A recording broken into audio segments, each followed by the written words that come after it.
Aunque puede que estemos ya muy saturados de hablar del coronavirus, siempre es interesante echar la vista atrás y ver qué nos puede enseñar la historia hoy sobre nuestro presente. Por eso quiero hablaros de la peste negra.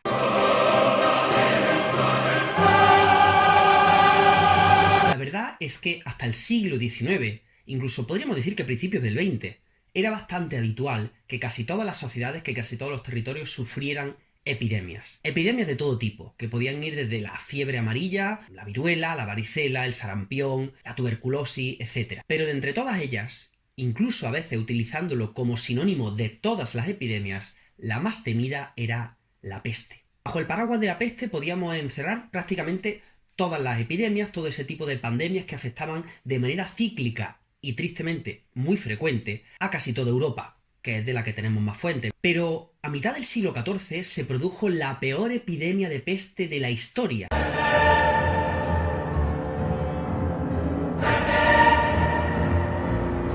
¿Qué ocurrió? Bien, para ello tenemos que acudir a ¿qué entendemos por peste? Peste es un tipo de bacteria que, aunque tiene muchas variables, básicamente se manifiesta de tres maneras en tres tipos diferentes de síntomas. En primer lugar, la bubónica, la más conocida, que consistía en una inflamación de los ganglios linfáticos en las partes del cuerpo, además eran muy ennegrecidos, al explotar soltaban un olor bastante desagradable. De ahí que se asociara el nombre de peste a ese olor y de ahí tomemos también el nombre de pestilente. Esa era la más conocida, como digo, pero tenemos otras dos manifestaciones, que eran algo más invisibles y más confusas con otras enfermedades, como era la peste septicémica, donde se producía una infección de la sangre que acababa con derrames internos muy importantes, y probablemente la más peligrosa de todas, la pulmonar, que infectaba a los pulmones y a través de las microgotas, esas de las que hoy hablamos tanto por el coronavirus, se infectaba a numerosa cantidad de población de manera muy rápida y muy invisible. ¿Pero cómo nació esta peste? Pues bien, hasta hace no mucho parecía haber cierto consenso, pero en la segunda mitad del siglo XX muchos historiadores discutieron que había diferentes variables de tipo biológico, bacteriano, que no coincidían exactamente y por tanto ha habido mucha discusión. De hecho, en 1985 un artículo discutió que efectivamente se tratara de la peste bubónica tradicional. En cualquier caso, todos parecen coincidir en que la peste solía arrancar en las ratas, pero no la transmitían a los humanos directamente, sino que parece ser que las pulgas que picaban o que vivían en la piel y en el pelaje de las ratas, o al pasarse a las piernas o a los brazos de los seres humanos que trabajaban cerca de donde vivían las ratas, que en ese momento era casi todos los lugares, esas pulgas las que transmitían a través de sus picaduras la peste al ser humano. Por tanto, la rata parece ser el origen, pero no necesariamente que las ratas a través de mordidas lo transmitieran a las personas, sino que eran las pulgas las causantes de todo ello. ¿Y cuál es el origen de esa peste negra del siglo XIV? Bien, nos tenemos que ir al año 1347. Parece ser que en la ciudad de Kaffa, que estaba en la península de Crimea, actualmente en Ucrania y disputada por Rusia, como ya sabemos, había una colonia mercantil que era de origen genovés. Una serie de asaltos de los ejércitos mongoles a la ciudad de Kaffa parece que lanzaron como medida de ataque, pero un ataque bacteriológico bastante anticuado, cadáveres infectados de peste dentro de la ciudad.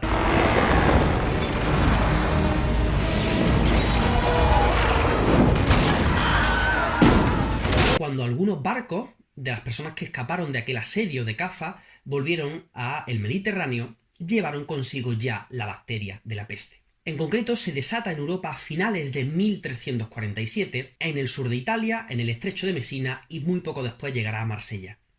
La primera difusión tiene lugar en mitad de una guerra que en ese momento llevaba el rey Luis I de Hungría, que trataba de recuperar para su familia Nápoles en contra de la familia de los Anjou. Temerosos de unos barcos que habían llegado con personas infectadas y temerosos de que llegara otra vez las consabidas pestes famosas en la época, decidieron huir, volviendo a su país, evidentemente atravesando toda Italia. Las tropas húngaras pudieron contagiar a la inmensa mayoría de las ciudades italianas. Tanto es así que la propia esposa del rey Luis I de Hungría murió de peste precisamente por culpa de ella. Pero la gran difusión de Europa llegó especialmente cuando algunos barcos mercantes con origen en Crimea llegaron a Marsella. Desde el sur de Francia, la peste se fue extendiendo por toda Europa. Penetró cruzando los Pirineos a la península ibérica, llegando también a Portugal. La peste llegó a Gran Bretaña, a Irlanda, a Dinamarca, a los países escandinavos, incluso a Rusia, aunque es cierto que en Rusia afectó bastante poco. De todo el continente europeo, desde el Mediterráneo hasta el Mar del Norte, solo dejó dos lugares que fueron casi inmunes, a la peste. En primer lugar, y como diría en su libro Un espejo lejano, Barbara Tuchman, dejó una caprichosa laguna de inmunidad en torno a Bohemia y el sur de Polonia. Y también se sabe de un lugar que gracias a las medidas draconianas de sus autoridades se salvó, la ciudad de Milán.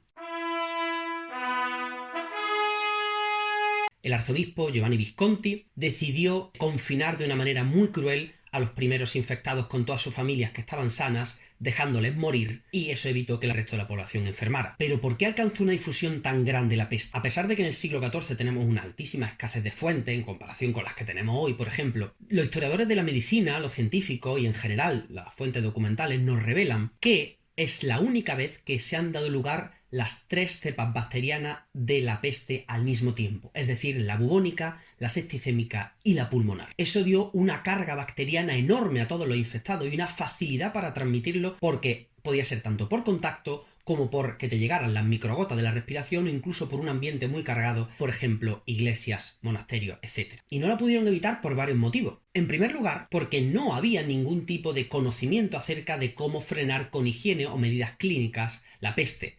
El jabón, aunque estaba descubierto desde hacía siglos, no se utilizaba, tanto es así que se creía que ducharse quitaba defensa o quitaba fortaleza al cuerpo. En segundo lugar, no existían las vacunas. Tendremos que esperar a 1796 a que se descubran las primeras vacunas.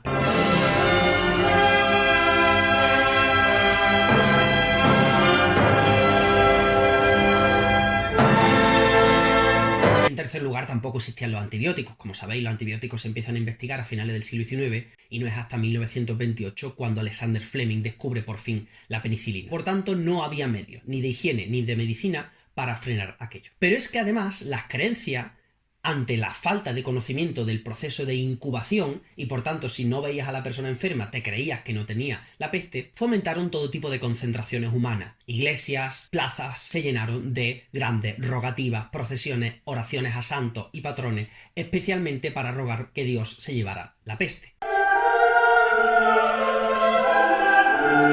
Y eso, lejos evidentemente de aliviar la carga de la pestilencia, lo que hizo fue empeorar la cantidad de contagios. Las fuentes, que son de todo tipo, desde históricas, religiosas, crónicas, nos han dejado anécdotas por todas partes. Desde Italia hasta Francia, desde Alemania hasta España. Conocemos casos y ejemplos que son reveladores de lo terrible que fue aquello. Desde personas que amanecían enfermas, empezaban a toser por la tarde y morían una vez que llegaba la noche. De médicos que llegaban a fallecer antes que los enfermos pestilentes a los que cuidaban. Los muertos, al principio, se enterraban como tradicionalmente se ven enterrados, es decir, a través de inhumaciones en cementerios o en parroquias, pero poco a poco empezaron a darse cuenta que no se daba abasto y empezaron a enterrarse en fosas comunes. Luego empezaron a enterrarse a través de tablillas en cualquier sitio, aunque fuera ras de suelo. Luego empezaron a dejarse incluso en las calles porque ya no había suficiente gente.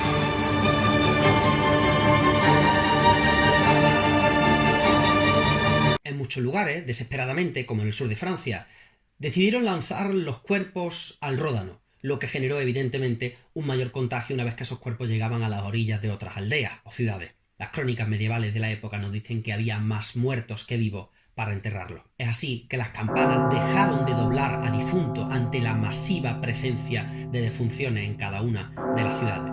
Los notarios dejaron de levantar testamento ante el miedo a contagiarse. Y la Iglesia tuvo que hacer frente a aquello, de manera que al principio, temerosos, empezaron a dar confesiones generales a los pueblos ante el miedo de que llegara la pandemia. Luego autorizaron a que cualquier hombre, fuera o no sacerdote, pudiera confesar para que las personas se aliviaran los pecados junto antes de la muerte. Incluso llegaron a autorizar también a las mujeres a que pudieran confesar ante la falta de varón. El Papa Clemente VI llegó a dar un perdón general para todos aquellos cristianos que murieran por la peste de la época. Conocemos con exactitud que en los conventos franciscanos de Marsella y de Carcasona murieron todos los frailes que había internos. Y nos ha quedado un triste pero bellísimo ejemplo arquitectónico de todo aquello: la Catedral de Siena. En 1339 se decide emprender un proyecto de nueva catedral para construir la que en la época se dijo la mayor catedral de la cristiandad, pero tuvo que abandonarse debido a la llegada de la peste negra que asoló aquella ciudad italiana. Y la tragedia, obviamente, también empapó la literatura. Dos de las figuras más eminentes de la cultura italiana y europea, Giovanni Boccaccio y Petrarca, dejaron en sus obras plasmadas gran parte de las consecuencias de la epidemia. En el Decamerón, Boccaccio hablaba de cómo se rechazaban las personas unas a otras y decía literalmente: el hombre evitaba al hombre.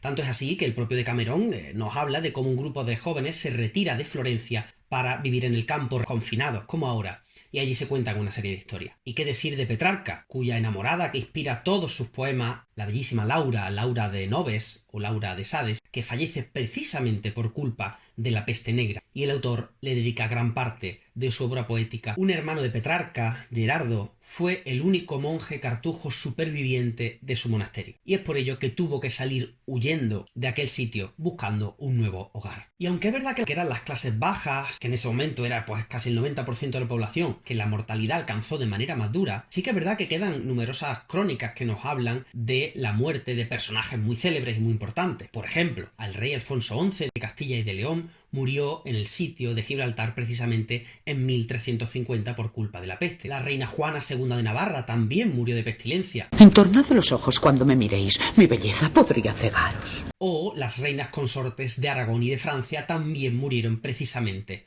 por culpa de la epidemia. Se calcula que murieron en torno a 1 de cada 20 obispos de toda la cristiandad, y en apenas año y medio murieron sucesivamente los 3 arzobispos de Canterbury que se fueron sucediendo en el cargo. La corte papal, que en ese momento residía en Aviñón, perdió a 1/3 de los cardenales.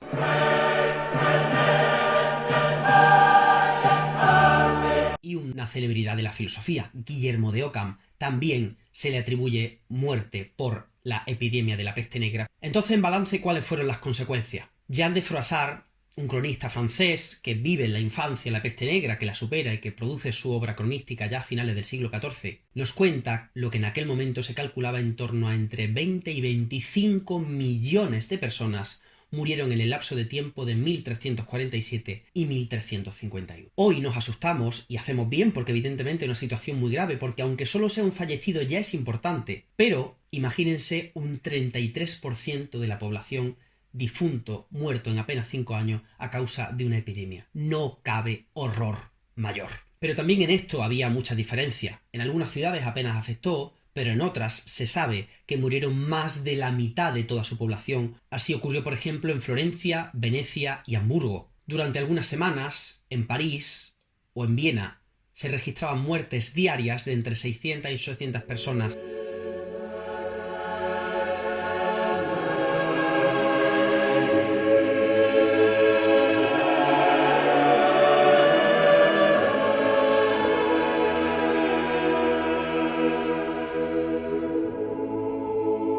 La investigadora Kate Jondal llega a afirmar que es el peor desastre biológico de la historia de la humanidad. Es por eso que las crónicas de la época consideraron que era el fin del mundo.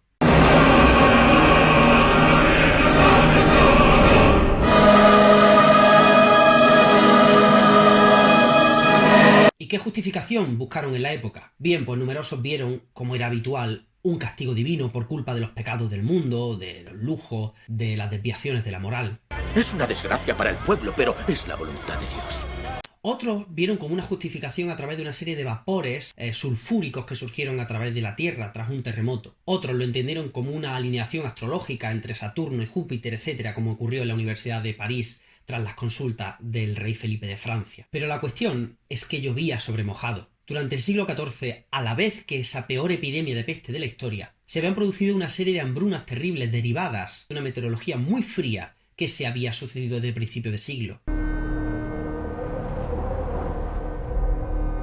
Y a la vez numerosas guerras, tanto señoriales como civiles dentro de los estados, como entre las naciones medievales de la época, lo que había producido una reproducción apocalíptica de la guerra, el hambre y la peste, todas juntas confluyendo en el mismo momento. Esto despertó los miedos, y el miedo, como siempre, despertó el fanatismo.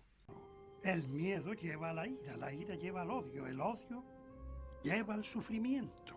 ¿Y qué ocurre cuando hay fanatismo? Pues que se buscaron culpables. Y los culpables, a la postre, fueron los siempre recurrentes judíos. Las comunidades judías de toda Europa fueron perseguidas desde ese mismo momento de la epidemia hasta muchas décadas más tarde, porque necesitaban buscar una cabeza de turco, que fueron perseguidas desde Rusia hasta Portugal, desde los Balcanes hasta Gran Bretaña. Unas comunidades judías que sufrieron los llamados pogromos o pogroms. Un pogrom, un término de origen eslavo que significa persecución fanática contra los judíos, y que por ejemplo en España tenemos el último gran apéndice en 1391. Y entonces, si hoy podemos llegar a alguna conclusión, es que, tanto por el momento histórico en el que estamos viviendo, con numerosos avances médicos en la nutrición o en la higiene, tanto porque vivimos en un continente mejor preparado que el resto, son dos contextos para sentirnos privilegiados por algo que lleva pasando toda la historia de la humanidad. Pero en segundo lugar, y a pesar de que tenemos que hacerle frente a esta terrible amenaza, no podemos salir endurecidos. Si algo nos enseña la historia,